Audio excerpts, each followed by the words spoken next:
Assalamualaikum warahmatullahi wabarakatuh. Berjumpa kembali bersama Mimin di Pawon Misteri Official. Semoga kita semua selalu mendapat lindungan Allah Subhanahu wa Ta'ala ya. Diberikan nikmat sehat walafiat serta dimudahkan segala urusannya. Amin ya Rabbal Alamin. Kesempatan kali ini Mimin akan membagikan satu cerita misteri. Seperti apa ceritanya? Mari kita mulai.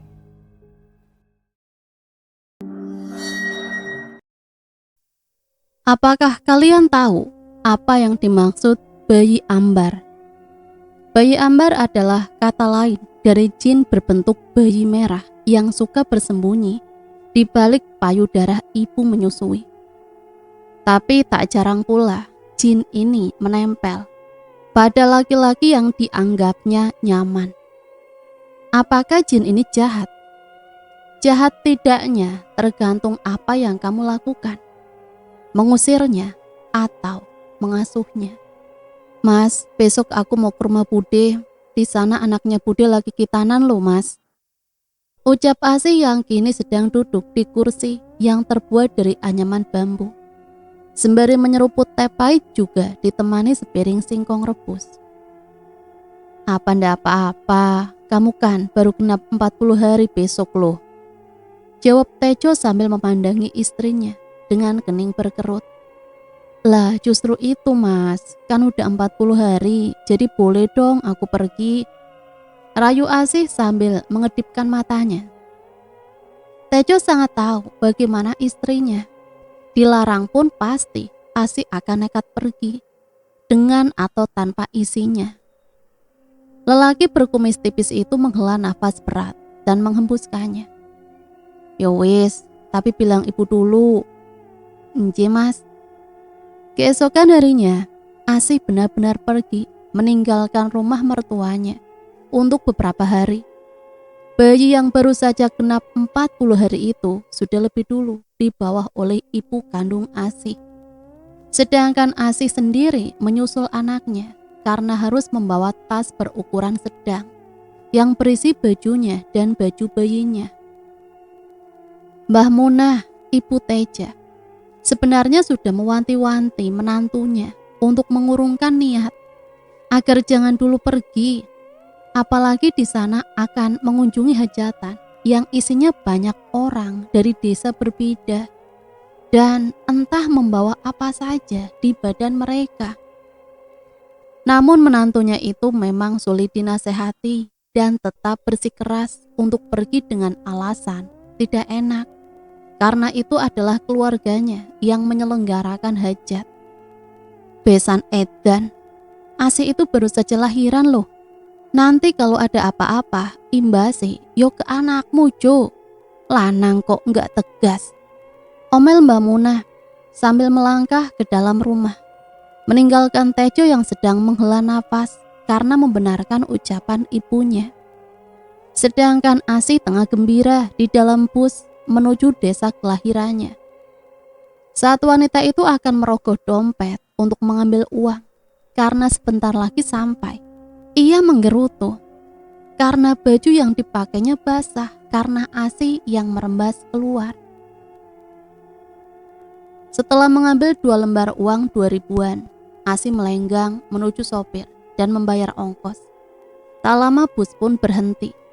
Asih langsung menjinjing tas yang dibawanya, memastikan tidak ada lagi yang tertinggal.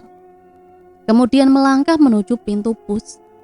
Namun saat kakinya sudah berpijak di aspal jalan raya, Asih dibuat terkejut dengan perkataan kakek renta yang sedang memanggul karung. Entah isinya apa. Hati-hati Nduk, ada yang ikuti. Ucapnya sambil menaiki bus. Apa kek? Tanyanya untuk memastikan apa yang didengarnya. Jaga bayimu. Sepulangnya dari sini, langsung mandi. Asih hanya mengerutkan kening, tanda tak paham. Mertuanya pun semalam sudah memperingatkan. Tapi Asih lupa apa wejangan yang sudah mertuanya katakan.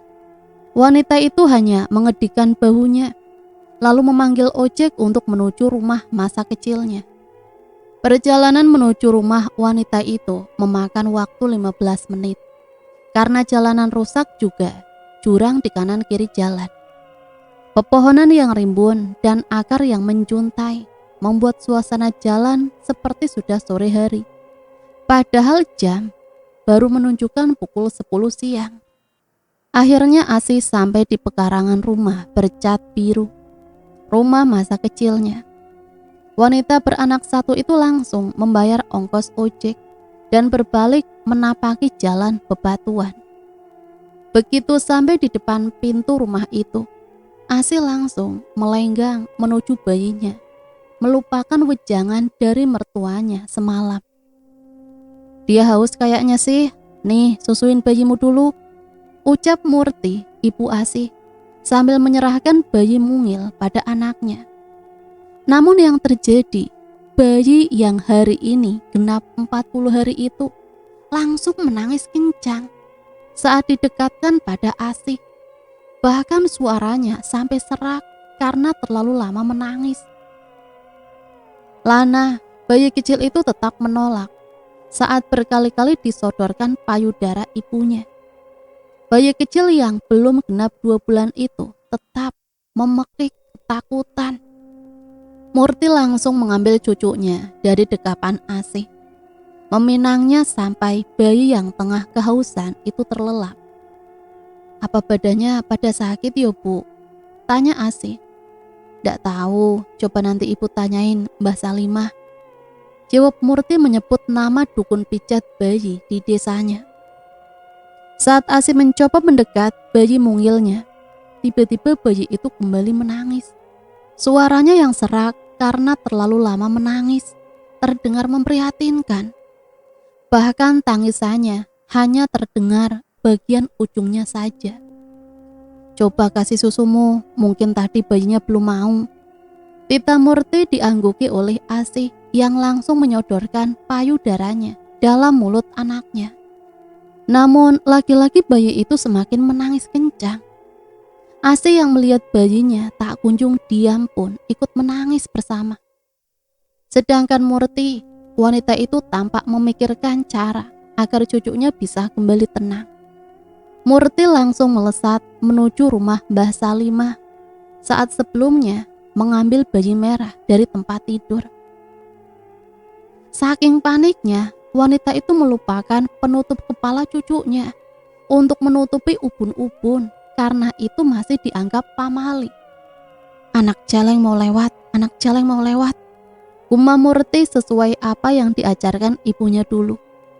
Kalau bepergian melewati sawah atau kebun harus berkata seperti itu untuk mengelabui makhluk halus. Apa sih bu, anakku kok dikatain anak celeng? Hus, manut kamu. Setelah mengatakan itu, Asih pun diam meski masih menggerutu karena tidak terima gumaman ibunya sepanjang jalan menuju rumah Mbah Salimah. Kula nuwun, Mbah, kula nuwun, Mbah. Pekik Murti begitu sampai di depan pintu bercat biru muda milik dukun pijat bayi itu. Gusti, Mbah Salimah, permisi. Lagi Murti berteriak hingga para tetangga ikut melongok pada sumber suara. Nggih Bude, silakan masuk. Susan, anak Mbah Salimah, mempersilahkan. Gadis berusia 17 tahun itu heran melihat kedua wanita di hadapannya yang sudah banjir air mata. Bentar, Susan panggilin Mbah dulu yo, ujarnya sambil berlalu dari hadapan 2 orang yang tengah kalut itu. Tak berapa lama seorang wanita tua yang masih nampak bugar datang menghampiri Murti dan langsung mengambil bayi dari dekapannya. Mandi ndak kamu habis bepergian? Ucap Mbah Salimah. Ada sedikit nada kemarahan dalam suaranya. Ndak toh, punya bayi itu harus dirawat yang benar. Jangan ngenyelan, dibilangin orang tuanya. Apa kamu ndak bilangin Asih Mur?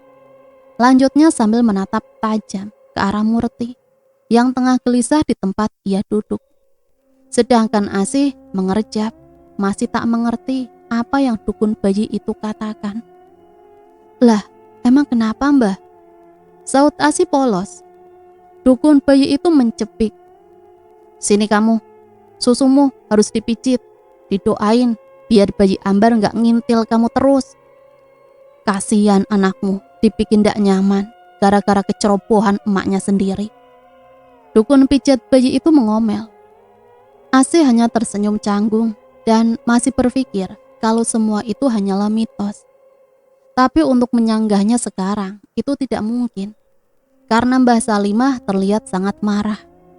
Asi hanya menggelengkan kepalanya sambil berdecak lirih, sambil mendekatkan badannya menuju kursi di samping Mbah Salimah.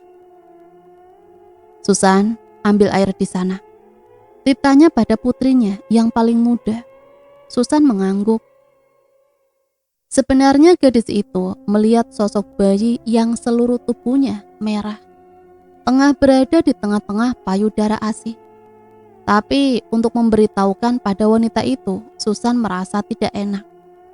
Bahkan sebelum dirinya berbelok menuju ke teko air, bayi bajang itu terus menatapnya tajam karena merasa terintimidasi.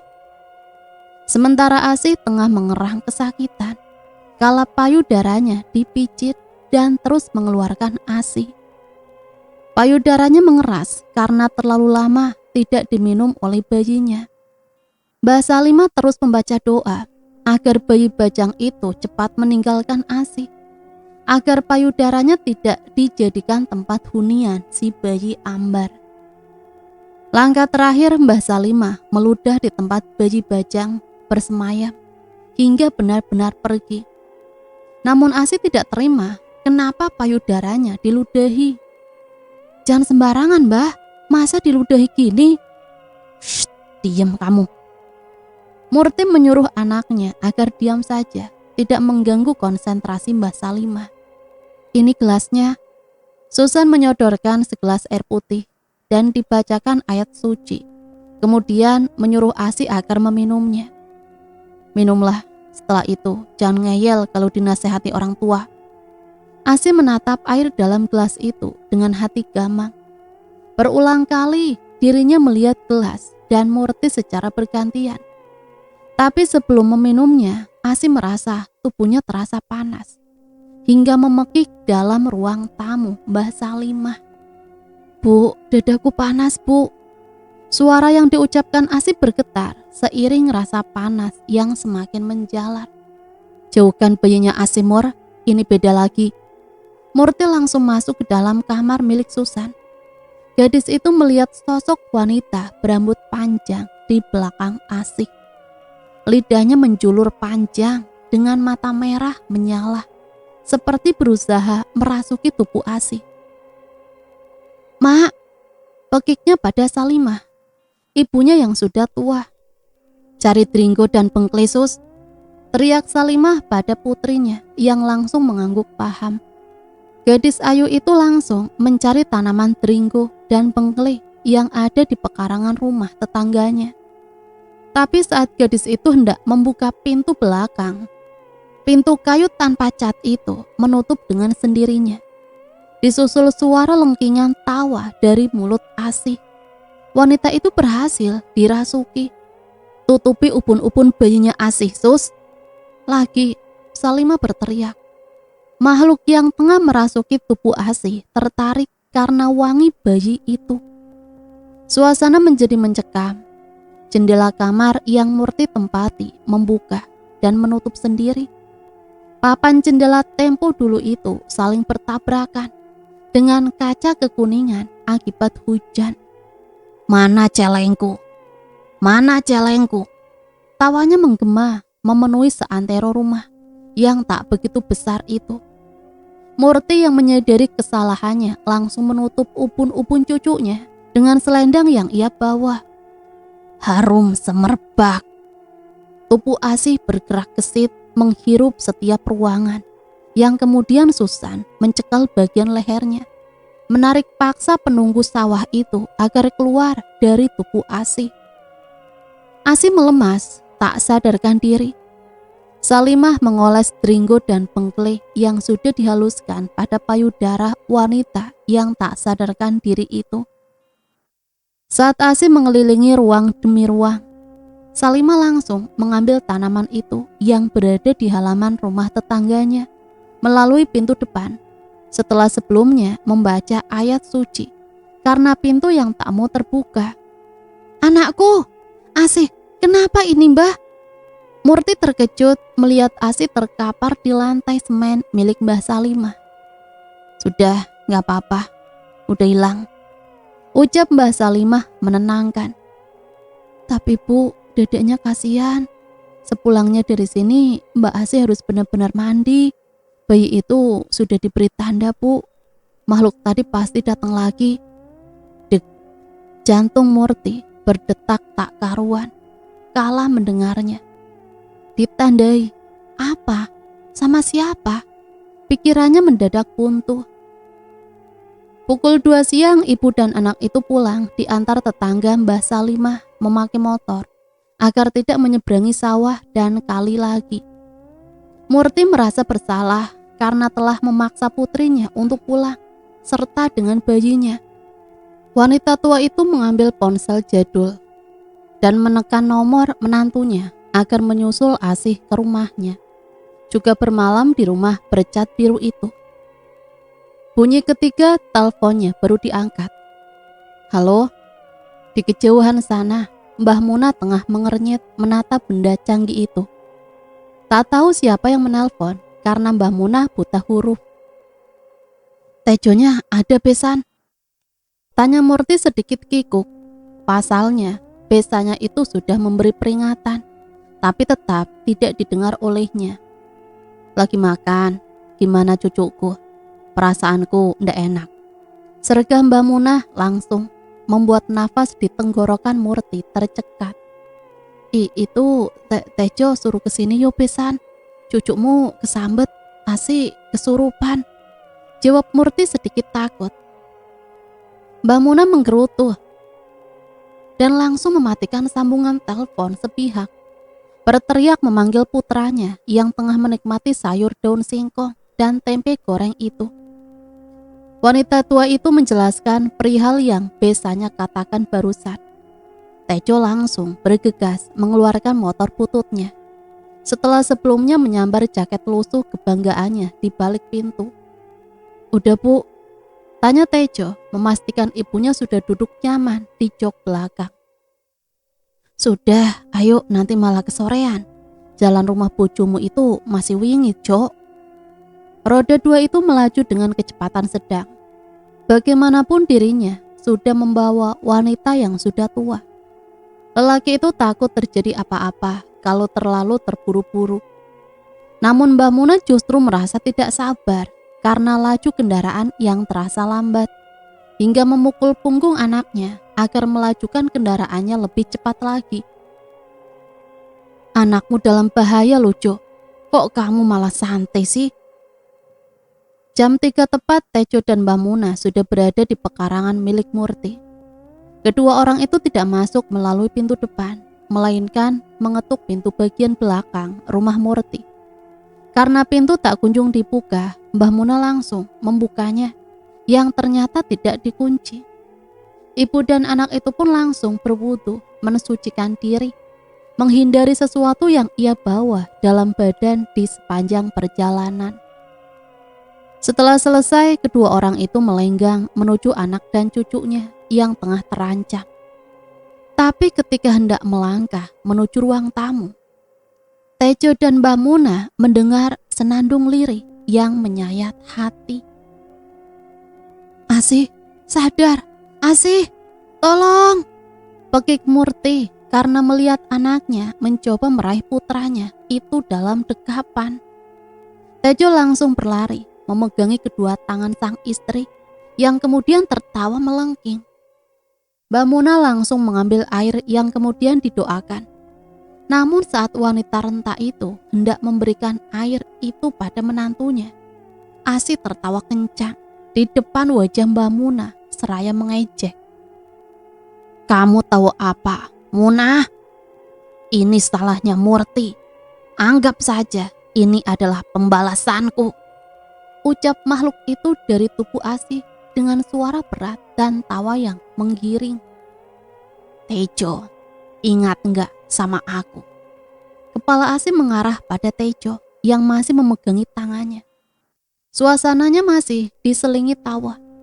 Namun sedetik kemudian, makhluk yang mendiami tubuh Asih itu menangis. Aku begini karena ulah Murti, Tejo. Nyawa dibayar nyawa, pekik Asih. Tidak, aku nggak kenal. Jangan ganggu keluargaku, balas Murti dengan suara tinggi. Mbah Muna langsung mengambil paksa makhluk tak kasat mata itu melalui leher bagian belakang Asih, yang kemudian dicabut paksa, meninggalkan lengkingan kesakitan dari sosok kuntilanak penunggu sawah. Murti, anakmu bakal menjadi sepertiku, tegasnya sebelum keluar dari tubuh Asih yang kemudian tak sadarkan diri. Tejo membopong tubuh istrinya dan membiarkan Asih di kasur usang yang berada di ruang tamu. Mbah Muna yang mengetahui jejak gelap besanya memendam amarah karena ulahnya di masa lalu membuat hidup cucunya yang baru 40 hari itu terancam. Mbah Muna melangkah menuju dapur, menyalakan pawon hingga mengepul agar dihindarkan dari serangan makhluk tak kasat mata dari luar. Karena wanita tua itu tahu kuntilanak itu tidak akan diam saja. Dendam yang membara terlihat dari sorot matanya kala memandang Murti, besanya. Dok, mandi dulu, habis itu susuin anakmu. Kasihan dari tadi belum mimi. Ditambah Munah pada menantunya yang setengah jam lalu baru sadar. Badanku pada sakit, Bu. Kerasanya dingin, mandinya besok aja. Tolak Asih sambil memijit pelipisnya yang terasa berdenyut. Mbah Munah melirik Tejo agar membujuk Asih. Malas untuk mengatakan lebih dari sekali pada menantunya yang ngeyel. Asih, mandi dulu. Apa mau Mas temani? Kasihan Lana, belum mimi dari tadi pagi. Bujuk lelaki berkulit sawo matang itu. Apa sih Mas? Ya udah sini, kalau mau mimi. Wanita beranak satu itu menggerutu. Asih, mandi dulu. Apa kamu gak kasihan anakmu akan jadi korban gara-gara kelalaian ibunya sendiri? Mbah Muna menatap tajam pada menantunya. Wanita tua itu merasa dongkol sekali dengan sikap Asih yang sulit dimengerti. Menantunya itu jalan dengan terhuyung, wajahnya yang masam, juga tatapannya menatap tajam ke arah mertuanya. Wanita itu memang tidak begitu suka dengan Mbah Muna karena merasa sok mengerti. Bahkan saat hamil pun Asih merasa terkekang karena mertuanya selalu menyuruh untuk memakai gunting kuku yang ditaruh di daster dan juga teringku bengkle yang harus dibawa kemana-mana. Wanita beranak satu itu berpikir bahwa zaman sudah maju dan hal-hal seperti itu tidak sepatutnya dipakai lagi. Kamu hidup di desa, walau kamu tidak percaya, tapi secara tidak langsung kamu sudah tirakat adat sih. Itulah yang selalu dikatakan Mbah Muna pada menantunya saat Asih berkali-kali menolak apa yang disuruhnya. Hingga saat kandungan Asih 9 bulan, ketuban merembas keluar pada pukul 2 dini hari. Saat itu hujan lebat di luar rumah sederhana milik wanita renta itu. Namun saat akan membawa Asih ke rumah bidan terdekat, pintu utama tidak bisa dibuka, meski tidak dikunci. Bahkan sebelum sampai pintu, Mbah Muna dan Tejo melihat bayangan hitam melesat menuju pintu. Saat itu malam Jumat Kliwon yang menegangkan. Bahkan Tejo tetap tidak bisa membuka pintu usang itu, yang mana sekali dobrak seharusnya roboh. Namun nihil, bahkan kekuatan laki-laki tetap tidak bisa merobohkan pintu reot itu. Sementara darah sudah membasahi kaki istrinya, Asih mengerang, menahan sakit akan melahirkan. Setelah mandi, Asih pun menyusui Lana, anaknya. Bayi itu baru mau menyusu setelah payudara Asih kembali dipijat oleh Mbak Munah dengan rempah-rempah yang biasa dipakai oleh ibu menyusui yang terkena bayi ambar. Saat sudah kenyang, bayi itu terlelap nyenyak dan ditaruh di kasur empuk yang berada di kamar utama. Kamar Asih saat perawan dulu sebelum diboyong oleh Tejo. "Kamu ndak apa-apa sih?" tanya Tejo pada istrinya. Lelaki itu begitu khawatir dengan ancaman mengerikan untuk hidup Asih. "Aku tadi kenapa ya, Mas? Rasanya aku bisa melihat tubuhku sendiri tadi. Tapi aku nggak bisa apa-apa. Aku lihat gadis seumuranku, cantik, pakai daster bunga-bunga. Kayaknya lagi hamil muda gitu, Mas. Di belakang badanku." Jelas Asih tak menyadari itu adalah jelmaan kuntilanak yang merasukinya. Tejo memucat ketika mendengarnya. Kilas balik memilukan seperti berhamburan keluar memenuhi kepalanya. Akhirnya Tejo dan Mbah Munah memilih bermalam di rumah sederhana milik Murti. Memastikan kalau malam ini bukanlah malam penuh teror dari sosok mengerikan yang sebenarnya tengah memperhatikan rumah bercat biru itu dari dahan pohon dekat persimpangan jalan. Pukul 7 malam, semua pintu dan jendela sudah dikunci. Bahkan atap rumah pun ditaburi beras untuk membutakan mata makhluk halus. Namun di sisi lain, makhluk itu tengah tertawa-tawa. Meski pandangannya kabur dan tak lagi bisa melihat bagaimana di dalam rumah Murti. Tapi tetap saja, makhluk tak kasat mata itu masih memperhatikan rumah bercat biru dengan iris mata merah serupa dengan baju yang ia kenakan. Merah menyala oleh dendam di masa lalu yang harus dibayar.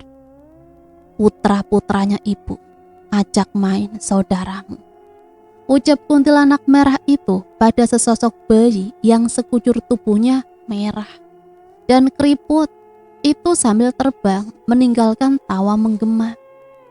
Bahkan para bapak-bapak yang sedang ronda pun lari terpirit-pirit kala mendengar dan melihat sesosok kain merah terbang dari pohon ke pohon. Sedangkan di kediaman Murti, Mbah Munah memilih menggelar sajadah seraya memelintir butiran tasbih agar cucunya baik-baik saja. Wanita renta itu tahu bahwa yang dihadapinya ini bukan sosok sembarangan. "Tejo, jangan tidur, Nak," panggil Mbak Munah sambil bersilah di tempatnya. "Ndak, Bu, Tejo baru saja lihat Lana ules pupuknya," sautnya sambil duduk di balai dekat jendela. Kemudian melakukan hal serupa dengan ibunya, berdoa untuk keselamatan putranya. Sedangkan Murti, wanita itu menemani Asih hingga terlelap di samping cucunya. Baru saja tertidur, Murti merasa seperti mimpi, namun sangat nyata. "Bu, aku cinta ke Mas Tejo, Bu. Jangan!" Pekik seorang wanita berdaster merah, motif bunga, seiring muncratnya darah dari kemaluannya. "Anak ini tidak boleh lahir!" Teriakan keras seiring dengan alat yang mencapik sesosok janin yang hendak dikeluarkan paksa oleh tangan seorang wanita setengah baya itu. Sakit, Bu, ampun!" Wanita muda itu mengibah. Wajahnya yang ayu memucat seiring darah yang keluar dari rahimnya.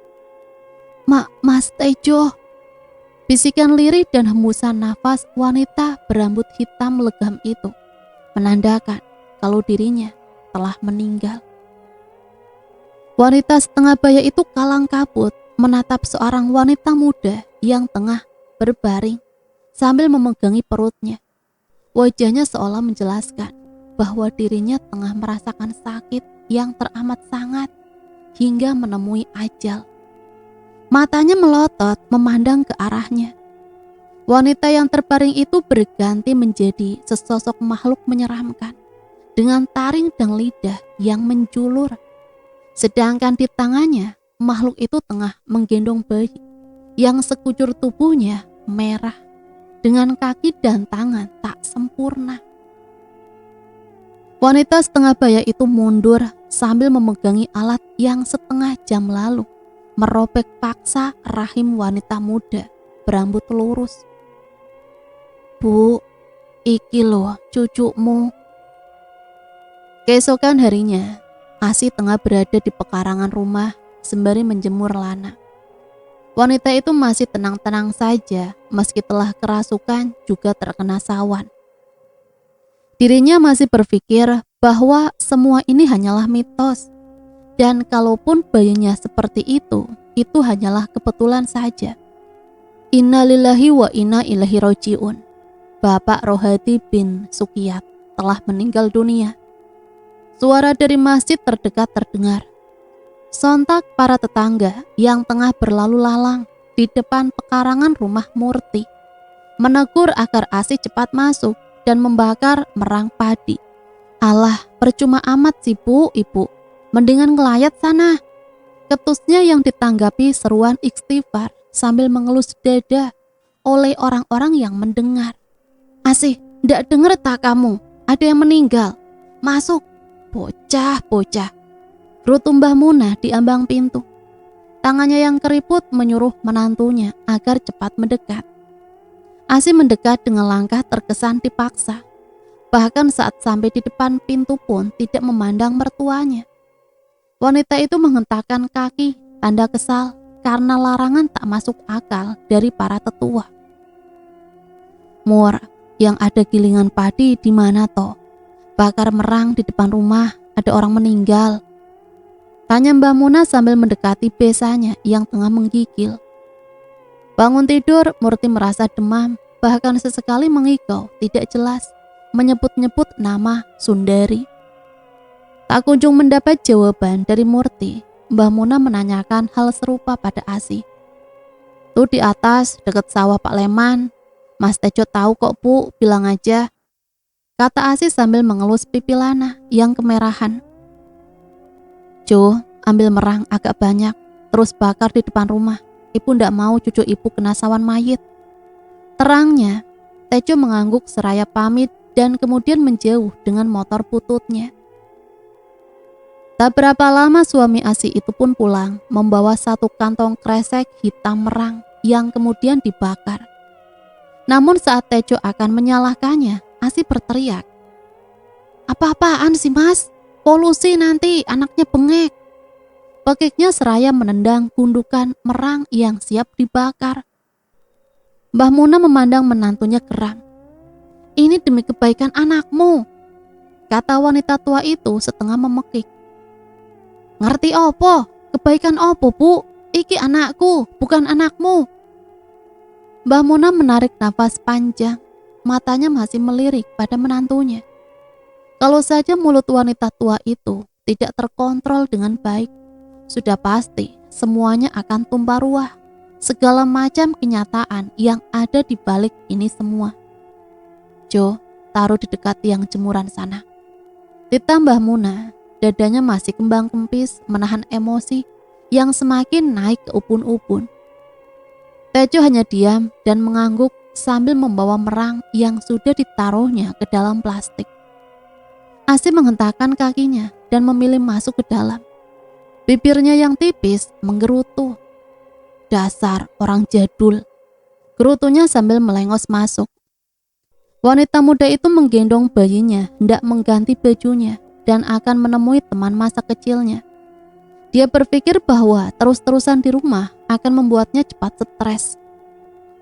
Setelah sudah mengganti daster yang cukup bagus, Asi melenggang begitu saja tanpa mengindahkan ucapan mertuanya. "Ubun-ubun Lana ditutupi sih?" ditanya lagi dengan raut masam. Asi mendelik ke arahnya dan kemudian berbalik mengambil penutup kepala untuk bayinya. "Apalagi Bu, ini zaman udah maju, kurang-kuranginlah cara pikir kunomu itu," hardik Asi pada wanita tua di depannya. "Asi!" Setelah Tejo membentaknya, Asi langsung melengos ke rumah Dewi yang berada di sebelah rumahnya. Wanita itu langsung duduk di kursi yang berada di samping pintu. sedangkan Dewi tengah menjemur pakaian. "Lagi pulang apa kamu sih?" tanyanya lembut. "Iya, kan Budi Lastri mau hajatan besok," jawab Asih, mukanya masih masam. "Jangan dibawa dedeknya, kita nggak tahu loh tamu di sana habis dari mana aja sih," jawab Dewi masih dengan suara lembutnya. Asih memutar bola matanya, malas. "Itu cuma mitos, Wi. Kamu kayak mertuaku aja. Masa tadi bakar merang padi di depan rumah biar ndak kena sawan mayit katanya? Ngelayat yo endak kok," ujarnya emosi. Dewi tersenyum memandang Asih. "Kamu percaya aku bisa lihat makhluk halus sih?" Asih mengangguk. "Apa kamu percaya kalau bayimu sedang diperhatikan oleh wanita yang sekucur tubuhnya merah?" Lanjut Dewi. Asih menggeleng. "Kamu taunya gimana, Towi? Aku pulang aja baru ketemu kamu kok." Dewi tertawa. "Meskipun kamu ndak percaya hal itu, kamu tetap terikat sih. Karena apa, Hayu?" "Yo karena kamu di desa. Mau ndak mau yo mesti terikat adat secara ndak langsung loh," ujarnya menasehati. Malamnya Asih tidak bisa terlelap. Wanita itu gelisah di kamarnya memikirkan perkataan Dewi siang tadi. Ibu dan anaknya sudah terlelap sedari tadi. Asih melenggang menuju ruang tamu, mendekati mertuanya yang memelintir butiran tasbih. Sambil sesekali terantuk karena sudah mengantuk. Namun demi cucunya, ia akan terus melindungi. "Bu," panggilnya, membuat wanita renta yang masih dibalut mukena itu terperanjat. "Opo Nduk, Lana udah tidur?" tanyanya sambil mengucek sebelah matanya. "Udah Bu." Hening, Asih merasa kikuk akan menanyakannya. Dia memilih berbalik kembali menuju kamar. Saat baru saja sampai di depan pintu, Asih mendengar cicitan anak ayam yang sangat banyak, seperti tengah mengelilingi rumahnya. Keningnya mengkerut. Anak ayamnya siapa? Malam-malam jam 1 kok. Wanita beranak satu itu kembali pada tempat mertuanya yang ternyata sedang berdiri membelakangi jendela dengan Tejo yang melenggang ke arah dapur. "Ada apa toh, Bu? Kok berisik banget?" ucapnya lirih. "Kuntilanak lagi cari celah, gendong anak mundo. Tutupi upun-upun bayimu," titanya. Dan untuk pertama kalinya Asih mengangguk tanpa paksaan. "Anakmu itu wangi, Nduk.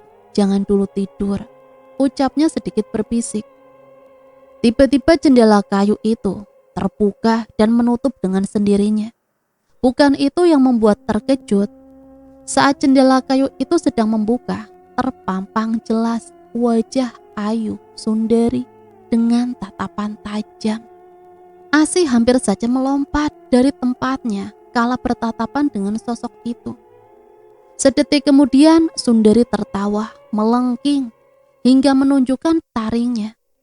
Wajahnya yang ayu berganti penuh belatung yang keluar dari matanya, yang hampir keluar. Sedangkan hidung dan mulutnya tak berhenti mengeluarkan darah.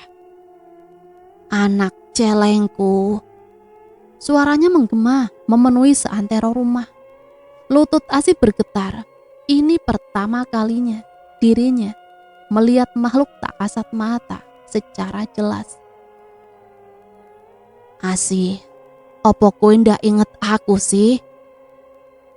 Asih terhuyung ke belakang, kemudian pingsan. "Mas Tejo, ayo pulang ke rumah," rengeknya sambil mendekap tubuh suaminya. Kejadian semalam langsung membuatnya trauma. "Tapi kan ibumu belum sembuh toh." "Lah iya." Asih merutuki kebodohannya. "Kok Sundari jadi setan toh mas? Ngeri," ucapnya sambil bergidik. Tejo yang mendengar nama wanita bagian dari masa lalunya itu hanya diam. Bukannya sampean dulu mau nikah sama Mbak Sundari? Aku yang adiknya aja ndak tahu loh. Kami itu saudara tiri mas." Terang Asih membuat bibir Tejo memucat. "Wis, jangan nyeritain orang yang udah ndak ada." Tejo memilih keluar menjauhi istrinya. Lelaki itu memilih membantu ibunya dan mertuanya yang sedang berbincang di dapur. Murti sedang mengiris daun singkong yang sudah direbus sambil duduk di pojok dapur. Sedangkan Mbah Munah tengah mengambil nasi dari dandang karena sudah matang. Coba kowe ndak macem-macem, Mur. Kabeh mau ndak bakalan terjadi begini, ucap Mbah Munah, belum menyadari Tejo yang berdiri di palang pintu. Iyo besan, aku tobat, saut Murti dengan suara bergetar. Ngomongin apa sih, Bu? Sontak kedua wanita itu memandang dengan membulatkan matanya, terkejut karena kehadiran Tejo yang tiba-tiba. Enggak, itu loh, mertuamu udah sembuh. Mbak Munah gelagapan, matanya menghindari tatapan anaknya. Tejo, bantu ibu, sayurnya kasih makmu. Tita Murti membuat Mbah Munah tersenyum lega. Asih jangan ditinggalkan sendiri, Tonang. Timpal Mbah Munah sambil mengusap punggung anaknya itu. Enggak, Bu, jawab Tejo. Kemudian lelaki itu kembali ke ruang tamu. Namun saat dirinya akan duduk di karpet dan menyalakan TV, netranya menangkap Asih yang tengah membuka album foto tebal. Tejo tertarik dan kemudian mendekati istrinya untuk melihat apa yang Asih lihat. Netranya membulat ketika melihat sosok Sundari yang tengah tersenyum, tengah mengusap perutnya yang menonjol itu, sedang menghadap ke arah kamera. Di relung hatinya, Tejo merindukan sosok wanita berparas ayu itu. Perasaan bersalah kembali menyeruak ke permukaan. Coba saja lelaki itu mendampinginya waktu itu, pasti tidak akan terjadi seperti ini. Matanya berkaca-kaca, takut dilihat sang istri. Tejo membuat pandangannya ke arah bayinya yang terlelap di kasur lantai, berdekatan dengan TV. Diusapnya pelupuk mata yang mengembun, kemudian memandang Asih lagi yang sedang mengamati foto-foto Sundari. Mas, kenapa Mbak Sundari jadi seperti itu ya? Aku dulu ndak tahu karena merantau. Cuma dengar katanya Mbak Sundari mau nikah sama Mas. Asih masih penasaran dengan cerita hidup suaminya yang terkesan menutupi. Ia memang menyukai Tejo, meski ia sudah tahu jika kakak tirinya pun memiliki perasaan yang sama. Apa kalau kamu tahu, kamu ndak marah? Tanyanya. Pandangannya tidak memandang Asih, melainkan pandangannya tertuju pada pohon nangka di persimpangan jalan. Asih yang mendengar ucapan Tejo hanya memandangnya. Aku ini duda, Sundari aku nikahi 5 tahun lalu, ucapnya sambil menunduk. Mulut Asih menganga lebar. Ternyata saudara tirinya adalah mantan istri suaminya sendiri. Matanya nyaris tidak berkedip menatap Tejo yang masih terpekur dengan kilas balik menyakitkan beberapa tahun lalu. Terus Mbak Sundari? Tanya Asih dengan mata berkaca-kaca. Kata ibumu, Sundari meninggal karena diperkosa. Aku lihat jasadnya penuh darah dan bayi yang di perutnya sampai berhamburan keluar seperti dikeluarkan paksa. Aku sudah hampir gila sih. Tejo terisak sambil menangkupkan kedua tangannya, menutupi matanya yang kembali basah saat mengingat cintanya meninggal dengan tragis. Sedangkan sosok yang berada di pohon nangka yang terletak di persimpangan jalan itu merasa sakit yang sama. Matanya meleleh air mata darah. Tangannya menggendong bayi yang belum sempurna itu dengan perasaan dendam. Karangan yang bagus, Murti. Tenang saja. Sakit hatimu dan hatiku bakal tak bales, Mas Tejo. Menjelang malam, rumah Murti sudah dikunci rapat. Binatang malam pun saling bersautan menyambut malam. Sedangkan di dalam rumah, Tejo sedang mengimami sholat Isya di ruang tamu. Begitu selesai, semuanya membaca ayat suci bersama, memohon perlindungan pada Sang Maha segalanya. Namun Murti terlihat gelisah. Perasaan bersalah membuat dirinya selalu seperti melihat Sundari dimanapun. Bacaan ayat suci pun berantakan dari mulutnya. Bisikan demi bisikan mengganggu pendengarannya. "Kue harus mati, Murti." Ucapan berulang-ulang yang selalu hinggap di telinga wanita bertubuh tambun itu. Lengkingan tawa Sundari begitu menggema. "Ndak, aku ndak salah." Pekiknya membuat semua orang menghentikan mengaji. Semua orang yang tengah duduk sila di karpet itu bertanya pada Murti. Namun tetap dijawab dengan gelengan juga raut wajah ketakutan. Pintu jendela kayu dan juga kaca yang tertutup korden diketuk beruntun seperti banyak sekali orang di luar rumah yang mengelilingi kediaman Murti. Semua orang di dalam ruang tamu itu saling pandang kala mendengar bayi menangis. Suaranya nyaring seperti sedang kelaparan. "Bu, iki lo cucumu, Bu." Suara seorang wanita halus namun mampu memenuhi seantero rumah yang tak begitu luas itu. Bersamaan dengan itu, Lana menangis kencang. Matanya menatap langit-langit rumah hingga tubuhnya yang putih memerah karena merasa tidak nyaman akibat ulah bayi Ambar yang merangkak di sekitar lampu. Bayi yang sekujur tubuhnya merah dengan kaki kiri yang hancur itu tertatih. Mulutnya yang hitam terus merengek bersautan dengan bayi ASih. Wanita itu terpaku menatap makhluk tak kasat mata, penuh darah kehitaman, mulai menggerayanginya, mengincar ASih yang merembas. "Allah, Allahu Akbar, Allah." Mulut ASih melafalkan nama Tuhannya.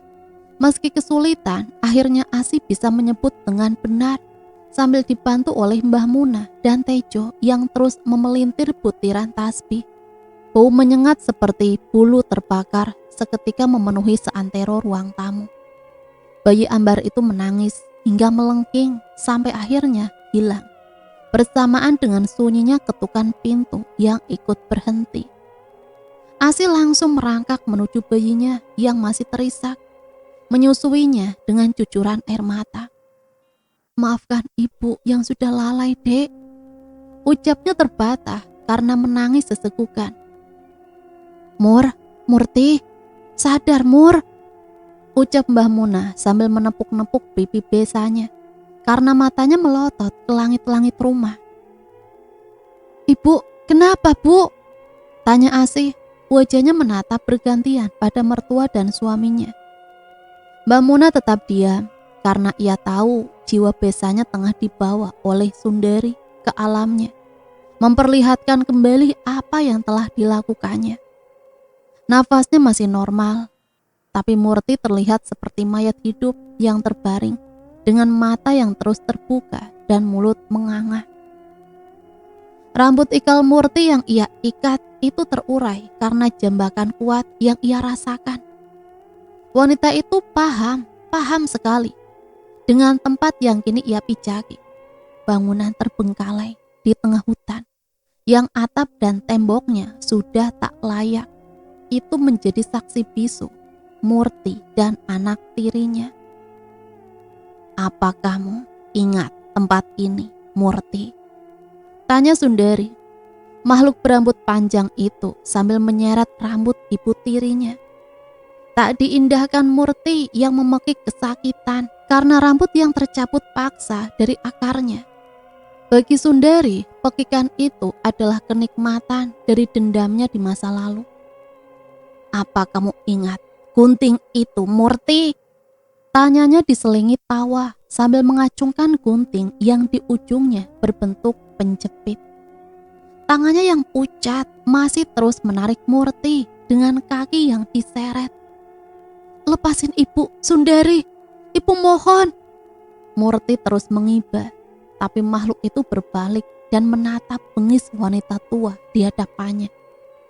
Matanya mengeluarkan darah dan kembali tertawa hingga kedua taringnya terlihat. "Apa permohonanku, kau gubris, Murti?" ucapnya dengan suara yang halus namun menusuk. Bibirnya menyeringai. Murti tak berani menatap Sundari yang mendekatkan wajahnya yang hancur di hadapannya. Bau busuk dan anyir darah memenuhi lubang hidungnya. "Akan aku ajarkan caranya mati pelan-pelan. Nggih, Bu," ucapnya sambil tertawa. Matahari mulai menampakkan kilaunya. Embun menetes dari daun ke daun yang lainnya. Suasana pagi yang sejuk dengan matahari yang menelusup dari balik tirai yang belum dibuka. Semalam ketika orang itu tidak tidur karena atap rumah yang dilempari pasir, Mbah Muna melupakan pawon yang tidak dinyalakan untuk menolak makhluk halus agar tidak mendekati rumah. Ya, bagaimanapun Mbah Muna sudah tua.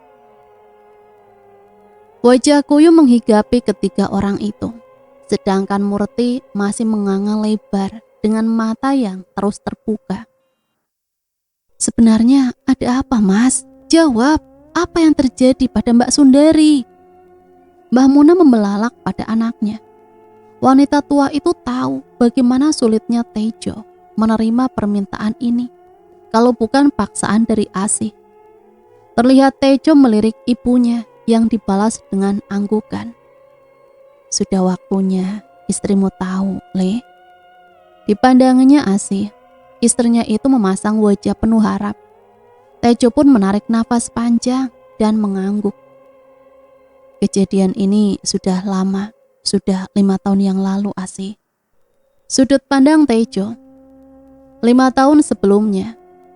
"Mas, aku pengen loh hamil muda gini sama kamu terus. Aku susul kamu ya." Cicit manja Sundari, istrinya yang kini tengah hamil 5 bulan. "Keadaan kami memang berjauhan.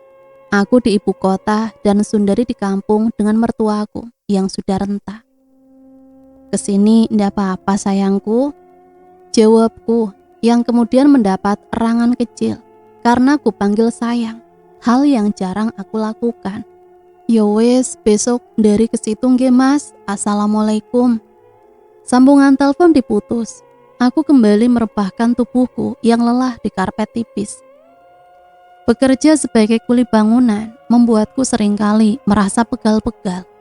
Untung saja istriku mau kemari. Lumayanlah ada yang mijitin. "Mas, aku mau jalan ke rumah bapak ya, mau pamitan dulu," ucapnya saat keesokan harinya, tepatnya jam 3 sore, dia menelponku. Tapi setelah itu pula, itu adalah kali terakhir aku mendengar suaranya yang halus, juga tawanya yang renyah. Aku merindukan Sundariku. Besoknya aku menuju terminal lawas, hendak mencari istriku. Siapa tahu dia tidak menelponku karena terhalang sinyal atau baterai ponsel yang memang sudah mengembung dan cepat sekali habis. Tapi aku tunggu kedatangannya dari balik bus panjang itu. Istriku tetap tidak ada. Sundariku tetap tidak menyambutku dengan rentangan tangan agar bisa memelukku. Kutunggu lagi sampai bus pemberhentian terakhir dan nihil. Sundariku tetap tidak ada. Aku berjalan lunglai menuju kontrakan, masih mencoba menghubungi istriku. Namun lagi-lagi suara operator perempuan menjengkelkan itu yang terus terdengar. "Bu, Sundari belum datang. Besok tolong susul ke rumah mertuaku nggih, Bu." Ucapku di sambungan telepon menelpon Munah, ibuku. Bukan kabar gembira yang aku dapat, melainkan berita kehilangan. Berita hilangnya Sundariku yang tengah hamil itu. Siapakah yang dengan tega menculik istriku? Istriku sedang hamil. Aku menangis sejadi-jadinya, hingga tembok kontrakan pun aku tendang. Aku pukul sampai jemariku berdarah. Aku merasa marah dan gagal menjadi seorang suami dan calon ayah. Coba saja aku tidak gegabah dengan permintaannya yang memintaku untuk berdiam diri saja menunggu kedatangannya. Harusnya aku menyusulnya, menemaninya. Aku menyuka rambut kusutku dengan penuh frustasi. Air mataku sudah mengalir dan aku langsung pulang ke kampung saat itu juga. Mas, sepurane yo, aku ndak bisa nyusul kamu. Aku langsung terbangun dari tidurku. Padahal aku baru saja merasa terlelap di bus panjang berwarna putih ini. Mimpi itu sangat jelas. Suara itu adalah Sundari. Ada apa dengan Sundariku? Kenapa rok merah bunga-bunga kesayangannya dipenuhi bercak darah?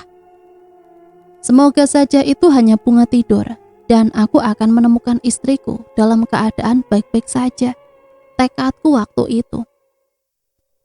Sesampainya di rumah ibu, aku langsung merangkul tubuh ringkihnya, menangis seperti anak kecil, hingga bahu besarku bergetar.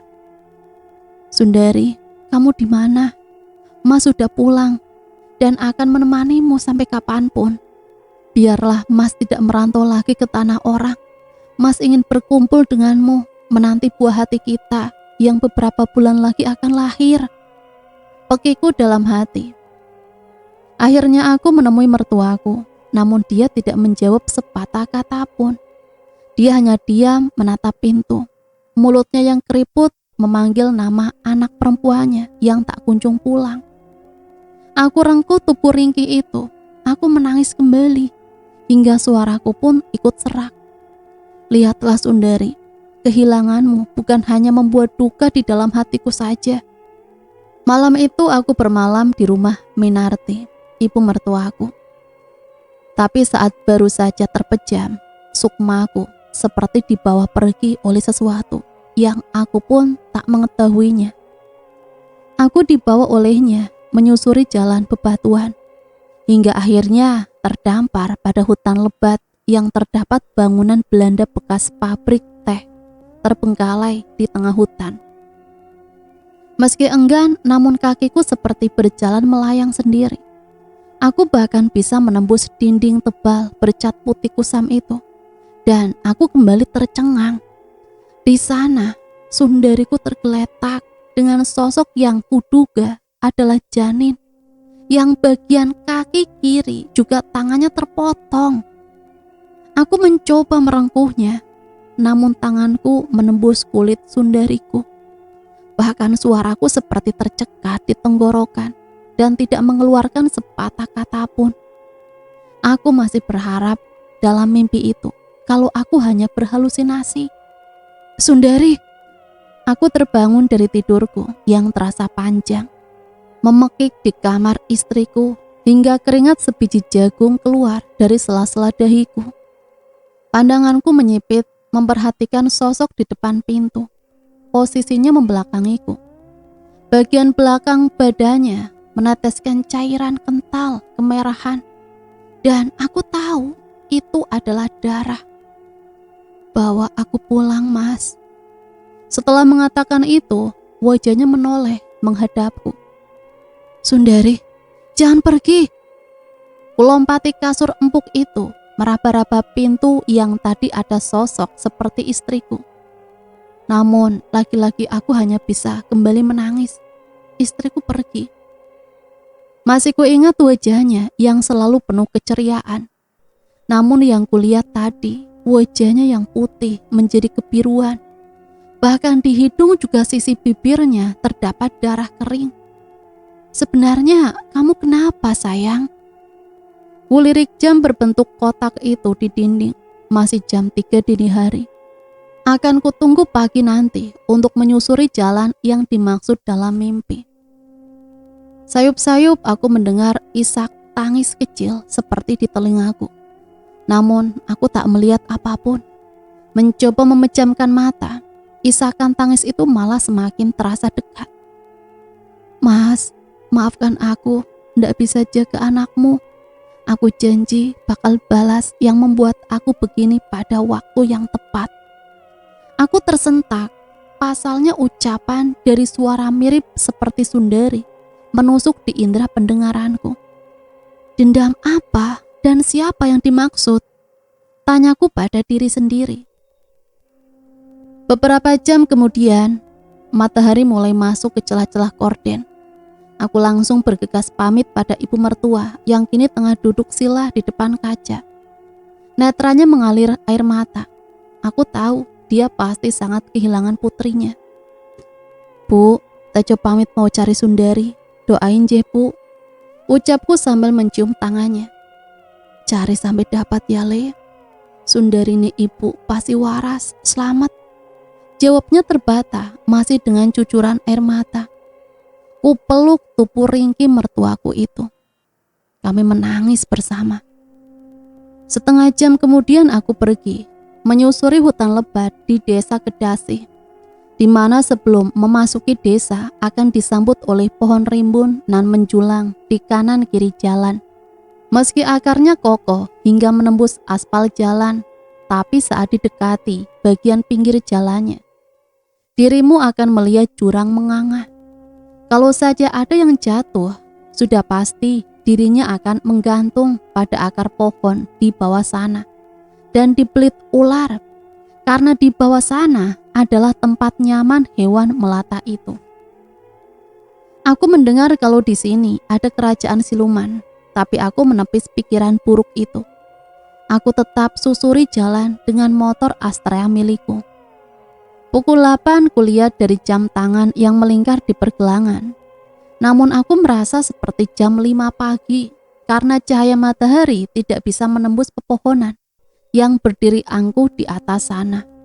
Sedikit bergidik, aku memilih melanjutkan perjalanan hingga diriku melihat jalan setapak ke arah hutan. Aku menimbang berulang kali, bergelut dengan diriku. Jujur saja, hutan lindung di hadapanku ini benar-benar gelap dan membuat nyaliku menciut.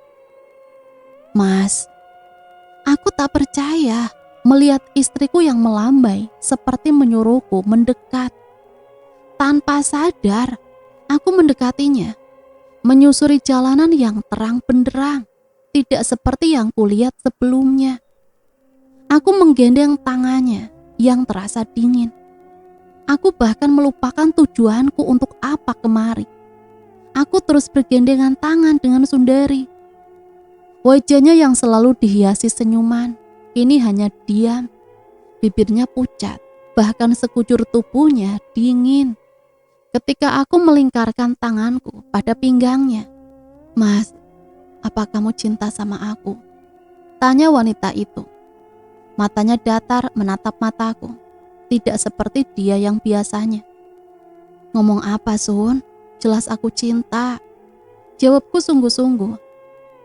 "Kalau benar cinta, hilangin rasa takutmu, Mas. Aku lagi nunggu kamu. Badanku kedinginan, Mas." Celotehnya, nada suaranya hanya datar, seperti tak memiliki jiwa. "Apapun itu yang terjadi, yang tabah yo, Mas." Ucapnya lagi. Aku tidak mengerti bicaranya ke arah mana. "Masuk, Mas. Aku sudah menunggu dirimu. Bawa pulang diriku dan cintaku nggih, Mas." Ucapnya lagi sambil melepas genggaman tanganku, memasuki bangunan di depanku. Dek. Aku baru menyadari kalau aku sudah berjalan jauh hingga sampai di depan bangunan terbengkalai ini. Sundari, nama istriku. "Sundari, Sun!" Teriakan demi teriakanku hanya meninggalkan gema di hutan gundul yang sebagian pepohonan di sini gersang. Bahkan kebun teh yang luas ini menguning, kering, seperti berada di tanah yang kurang subur. Kuingat kembali ucapan Sundari yang menyuruhku masuk. Matahari yang meninggi itu membuatku tak takut untuk memasuki bangunan luas itu. Pojok demi pojok aku susuri, sampai akhirnya kakiku mematung pada sebuah ruangan tanpa pintu. Aku melihat wanita yang kucintai tengah memejamkan matanya tanpa nafas di badannya yang dingin. Hidung dan sudut bibirnya kering oleh darah. Bahkan lantai berdebu itu pun penuh darah. Dengan sosok janin di sampingnya. Janin yang belum sempurna dengan kaki kiri dan tangan yang sudah terpotong. "Sundari!" Ingin rasanya aku mati bersamanya. Sejak kematiannya, aku depresi bertahun-tahun. Sampai aku menikah denganmu, Asi. Asi menangis sejadi-jadinya. Dia shock. Dia tak menyangka. Tiba-tiba terdengar erangan dari kamar ibu mertuaku, Murti. Semua lari ke kamar Murti. Di kamarnya, Murti berteriak-teriak tak jelas. Maafkan aku, Sundari. Maafkan aku. Tolong maafkan aku. Ampuni aku, Sundari. Tejo dan Asi saling pandang. Sedangkan Mbah Muna hanya diam saja. Tiba-tiba Murti terdiam, kepalanya menunduk. Mas, ini aku. Masih ingatkah kau, Mas? Aku Sundari. Maafkan aku tidak bisa menjaga anak kita, Mas. Sebenarnya, dia adalah pembunuhku, Mas. Dia mengambil paksa anak kita, Mas. Ucapnya diiringi isakan tangis. Asi dan Tejo bagai dihantam palu. Tak menyangka semua itu. Dan tiba-tiba, Murti yang masih dirasuki Sundari menyerang Asi dengan membabi buta. Aku ingin dia mati, Mas, agar dia sama denganku. Mbah Muna yang panik langsung merebut Lana dari gendongan Asi. Sedangkan Tejo menenangkan Sundari. Sudah cukup, Sundari, ikhlaskan semuanya. Kita sudah beda alam. Lepaskan Asi, dia tidak tahu apa-apa. Mas mohon, Mas akan selalu mendoakanmu. Mas janji, Sundari. Sudah ikhlaskan agar kau tenang di alammu, sayang. Baiklah, Mas, karena itu kemauan Mas. Tapi aku tidak akan melepaskan Murti untuk ikut bersamaku, Mas. Maafkan aku. Dan seketika itu, Murti kejang-kejang dan akhirnya menghembuskan nafas terakhirnya. Sekarang Lana sudah 1 tahun. Kami juga tidak pernah lupa untuk selalu berziarah ke makam Sundari. Dan cerita selesai sampai di sini. Semoga cerita ini bisa menemani hari-hari teman-teman semua ya. Sampai di sini Mimin pamit undur diri, mohon maaf apabila banyak salah kata. Matur nuwun, wassalamualaikum warahmatullahi wabarakatuh.